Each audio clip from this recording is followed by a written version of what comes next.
किसको दिखा भगवा में आतंक? क्या भगवा रंग है आतंक का? क्या भगवाधारी आतंकी है?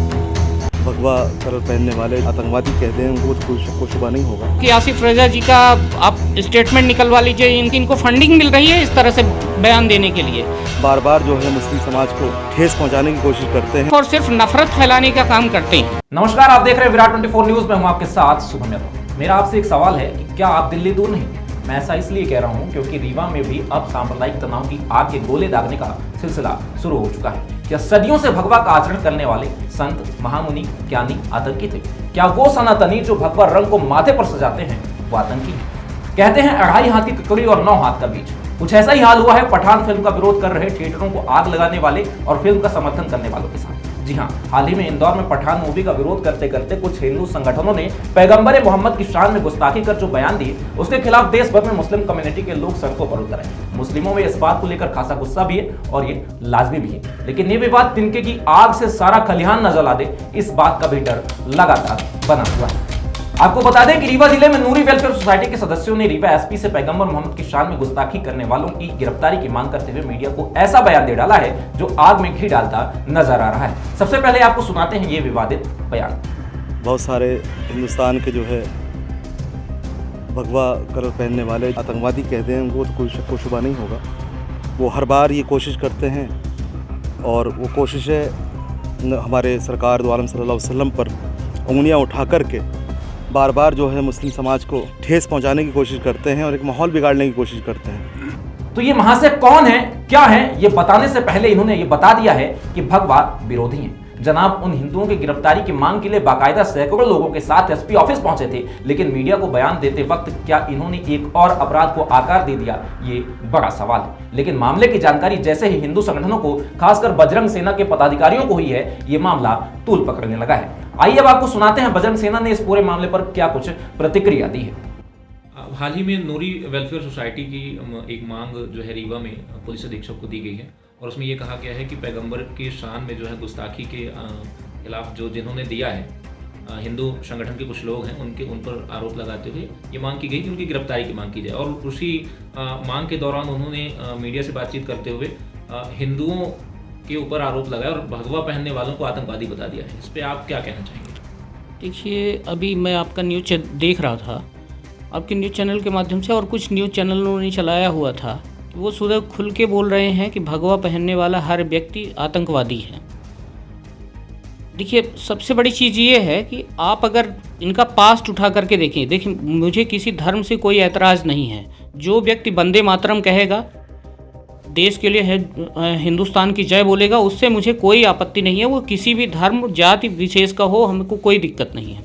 लेकिन हो क्या रहा है कि आप पिछला पास्ट उठाकर देख लीजिए। अभी योगी जी ने जो इनके मदरसे थे उनका जब मस्जिदों का और मदरसों का जो अभी सर्वे करवाया, उस सर्वे में अगर आप देखिए तो वहाँ पे इतने खतरनाक वेपन मिले, मशीन गन तक उन्होंने वहाँ पे वो किया है, प्राप्त किया है। तो ये बिल्कुल क्लियर है कि कौन आतंकवादी है और कौन किस तरह से है। भगवा तो हमको लगता है कि आज की डेट में कुछ मुसलमान भी पहनते हैं, तो हो सकता है वो खुल के कह रहे हों कि वो आतंकवादी हैं। ऐसा तो नहीं कि मुसलमान धर्म में जो हमारे भाई हैं वो भगवा नहीं पहनते हैं, वो भी जय श्री राम बोलते हैं। तो अगर वो भी जय श्री राम बोलते हैं तो हो सकता है उनकी नज़र में वो हो। मैं भी देख रहा था, वो कोई आसिफ रजा करके हैं, उनका वीडियो चल रहा था, और बजरंग सेना निश्चित रूप से जल्दी ही उनके इस बयान के ऊपर उनको FIR दर्ज करने के लिए और गिरफ्तारी के लिए। जिस तरीके से आप ये समझ रहे हैं कि हिंदुओं की आस्था पे सीधे सीधे चोट करने की कोशिश की गई कहीं ना कहीं, आपको क्या लगता है कि हर भगवा रंग पहनने वाला इस तरीके से आतंकवादी घोषित करना क्या सही है? देखिए, भगवा रंग हमारे लिए सम्मान की बात है। हम लोग अगर तिलक लगाते हैं तो वो भी भगवा के लगाते हैं। भगवान श्री राम जब वनवास में थे तब भी उन्होंने भगवा पहना था। भगवा के ऊपर अगर कोई भी किसी भी तरह की टिप्पणी करेगा, किसी भी तरह से इस तरह से अभद्र भाषा का प्रयोग करेगा, तो निश्चित रूप से उसको परिणाम भी भुगतना पड़ेगा। बजरंग सेना एक सक्षम संगठन है और जितने भी हिंदू संगठन हैं सबको एकत्रित होकर इस तरह के बयानों के विरोध में आना चाहिए। और आप देखिए तो सबसे बड़ी चीज़ ये है कि तुम्हारे टुकड़े होंगे, सर कलम करेंगे, इस तरह की मानसिकता रखने वाले निश्चित रूप से ये आतंकवादी हैं। अब ऐसा है भैया, सबसे बड़ी चीज़ ये है कि आप चले जाइए तो एक इस समय एटमॉस्फेयर चल रहा है, जो ये मुस्लिम कंट्रीज़ हैं उनसे इनको फंडिंग होता है। मैं तो ये कहूँगा कि आसिफ रज़ा जी का आप स्टेटमेंट निकलवा लीजिए, इनकी जो इनकम है इसके बारे में आप वो करवा लीजिए, आयकर विभाग छापा मार दे तो निश्चित रूप से आपको क्लियर हो जाएगा कि इनको फंडिंग मिल रही है इस तरह से बयान देने के लिए। ये सिर्फ और सिर्फ नफरत फैलाने का काम करते हैं। ये एक मुहिम चल रहा है। अब जिनकी संस्कृति रही है भगवा रंग से, जिनका लगभग नाता रहा है पुराने समय से भी, उस पर हमला करना ये कहाँ तक सही है? ये सिर्फ कोशिश करते हैं। जो हिंदू धर्म है, हिंदू धर्म के ऊपर तो इनका हमला करने की कोई इनकी औकात ही नहीं है। हिंदू अगर अपने आप पे आ जाएगा तो ये सब गायब हो जाएंगे। कुछ गलतियां शुरू से हो गई, जब देश बटा था उसी टाइम पे अगर इनको अलग कर दिया जाता तो हमको लगता है कि ये सब चीज़ें नहीं होती। गलतियां पहले हो गई, उस गलतियों में ये क्या है कि इसको इस तरह से अब रिएक्ट कर रहे हैं। पिछले उसमें एक डिबेट पे मैं गया हुआ था, वहाँ पे जब मैं बैठा तो सिर्फ हिंदू मुसलमान वो डिबेट किसी दूसरे मुद्दे में थी। इन्होंने इसको इस तरह से दिखाया कि हिंदू मुसलमान मतलब मुसलमान सिर्फ खतरे में है। आप कोई भी अगर जो प्रदेश हैं जहाँ हिंदू बहुल्य है, आप देख लीजिए, कहीं भी आपको अगर एक भी ऐसा वाकया सामने आया हो, एक भी चीज़ ऐसी मिली हो कि जहाँ हिंदू है तो वहाँ पे मुसलमान को प्रताड़ित किया गया हो या किसी दूसरे धर्म को प्रताड़ित किया गया हो, मैं ये नहीं कहता हूँ एक दो घटनाएं घटी होंगी। इनको पब्लिसिटी चाहिए, जो विदेशों से फंड आ रहा है वो फंड चाहिए, उस फंड के लिए ये सारी की सारी चीज़ें करते हैं। मैं अभी एक CID वालों को कॉल आई हुई थी और उसको जब हम लोगों ने मतलब उस पर सर्च किया तो एक लड़का 15 साल 16 साल का लड़का था। 16 साल के लड़के ने जो हमारे इष्ट देवता हैं उनके ऊपर इस तरह से कमेंट्स किए थे कि अगर आप देख लेंगे तो मतलब मैं निश्चित रूप से ये कह रहा हूँ कि अगर आप हिंदू हैं तो हम लोगों को इन्हीं के परिपाटी में उतर जाना चाहिए। आप लोग कुछ मांग करेंगे? बिल्कुल मांग करेंगे। सोमवार को जो अगला वर्किंग डे होगा उसमें हम लोग SP साहब को एक ज्ञापन देंगे कि इनके ऊपर जो ये आसिफ रज़ा और इनकी जो कंपनी है इनके ऊपर FIR दर्ज हो और जिससे शांति व्यवस्था जो है रीवा में जिस तरह से हिंदू मुसलमान भाई भाई की तरह रह रहा था वो उसी तरह से बना रहे। आपने जैसे कि भगवा रंग का चंदन भी आपने लगा रखा है और गमछा भी आपने डाल रखा है। अभी हाल ही में जो है नूर वेलफेयर सोसाइटी के सदस्य हैं आरिफ रज़ा, उन्होंने पैगंबर मोहम्मद की शान में रीवा पुलिस अधीक्षक को एक ज्ञापन दिया है और उन्होंने मांग की है कि जो भी पैगंबर मोहम्मद की शान में गुस्ताखी करने वाले लोग हैं उनको गिरफ्तार किया जाए। और उसी वक्त उन्होंने मीडिया से भी बातचीत की। उन्होंने आरोप लगाया कि ऐसे हिंदू जो भगवा धारण करते हैं या भगवा को मानते हैं, भगवा अपनी संस्कृति को अपनाते हैं, वो आतंकवादी हैं। आपने गमछा धारण कर रखा है, क्या आप आतंकवादी हैं? अब भगवा धारण करने वाला अगर आतंकवादी है तो हमको लगता है कि देश में कम से कम 1 अरब से ज़्यादा की आबादी है जो भगवा धारण करती है, तो फिर तो मैं ये कहूँगा कि पूरा देश ही हमारा आतंकवादियों का है।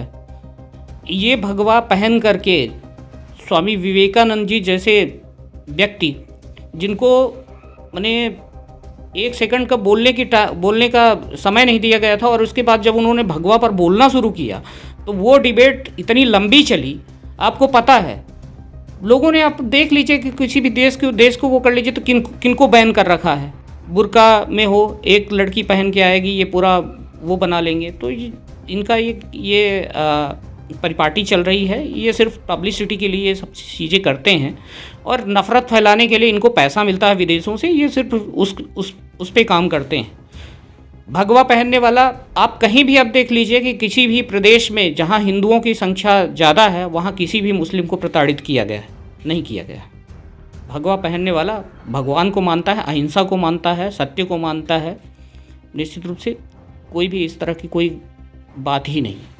और अभी इस बयान को लेकर के आपने जो कहा वो आपका संदेश स्पष्ट है कि 130-40 करोड़ की आबादी में सबसे ज़्यादा जो है हिंदू रहते हैं और जो भगवा धारण करता है तो पूरी तरह से अगर ऐसा कहा गया तो आप उसका विरोध बिल्कुल विरोध। अभी आप एक हिंदू होने के नाते और भगवा धारण करने के नाते आप मुसलमान भाइयों को क्या संदेश देना चाहें? क्योंकि विंध्य की धरती ऐसी रही है जहाँ पे आबो हवा जो है इस तरीके की आबो हवा कभी नहीं रही। प्रेम, सद्भाव और सांप्रदायिक तनाव किसी भी तरीके से जो है यहाँ पे नहीं रहा। प्रेम रहा है ना, सद्भाव रहा। तो आप मुसलमान भाइयों को संदेश क्या देना चाहेंगे? मैं आपके बहुत अच्छा क्वेश्चन आपने पूछा है, बहुत बढ़िया सवाल है। मैं आपके न्यूज़ चैनल के माध्यम से जितने भी हमारे मुसलमान भाई हैं, मैं उनसे ये आह्वान करना चाहूँगा कि आपके जो दादा हों परदादा हों वो मुस्लिम नहीं थे, वो हिंदू थे। उन्होंने किसी न किसी मजबूरी में, किसी न किसी अत्याचार की वजह से हिंदू धर्म को छोड़ा और मुस्लिम धर्म अपनाया है। तो मैं आपके न्यूज़ चैनल के माध्यम से सीधा आह्वान करना चाहता हूँ कि आप ये जो जिहादियों का धर्म है उसको आप छोड़िए और हिंदू धर्म को अपनाइए। हिंदू धर्म में आइए जहाँ हर समाज का एक व्यक्ति अच्छी तरह से रहता है, सौहार्द के साथ में रहता है, परोपकार की भावना रहती है, गौ सेवा की भावना रहती है। आप उसको अपनाइए, हम लोग आपका स्वागत करेंगे। जैसा कि हमारे बागेश्वर धाम के धीरेन्द्र कृष्ण शास्त्री जी कर भी रहे हैं। छोटी छोटी बातों में उनको टारगेट किया जाता है। जहाँ भी इस समय एक माहौल पूरा क्रिएट कर दिया गया है कि जहाँ भी अच्छी चीज़ें होंगी वो इनका विरोध करेंगे। तो ये सब चलता रहता है। अपन FIR दर्ज कराएंगे और इसका विरोध दर्ज कराएंगे। के लोग हैं, सब भाइयों की तरह रहते हैं और भाइयों की तरह रहते रहेंगे। हमारे बहुत सारे मित्र हैं जिनको जय श्री राम बोलने में कोई आपत्ति नहीं है, वंदे मातरम बोलने में कोई आपत्ति नहीं है। उन सब भाइयों का मैं आह्वान करता हूं कि आप सब लोग सनातन धर्म में आइए। धर्म एक ही है, धर्म सिर्फ हिंदू धर्म है। ये एक माहौल बनाया गया है, बाकी कुछ नहीं है। धर्म और धर्म नहीं है, धर्म सिर्फ एक ही है, सनातन धर्म। एक देसी कहावत है, गरीबों की मेहरारू सबकी भौजाई। तो क्या भगवाधारी सनातनियों को सबकी भौजाई समझकर इस तरीके का बयान दिया गया? ये एक बड़ा सवाल है। क्या कुछ मानसिकताएं विंध्य की धरती को शाहीन बाग बनाने का सपना देखने लगी हैं? ये भी एक बड़ा सवाल है। फिलहाल जाते जाते एक और बड़ा सवाल ये कि पुलिस अधीक्षक कार्यालय के सामने भगवा रंग को सीधे सीधे आतंकी कहना और प्रशासन के कान में जूं तक नहीं लगी, ये भी एक बड़ा सवाल है। फिलहाल इस पूरे मामले पर आपकी क्या राय है, हमें कमेंट बॉक्स में जरूर बताइएगा। फिलहाल के लिए दीजिए इजाजत, नमस्कार।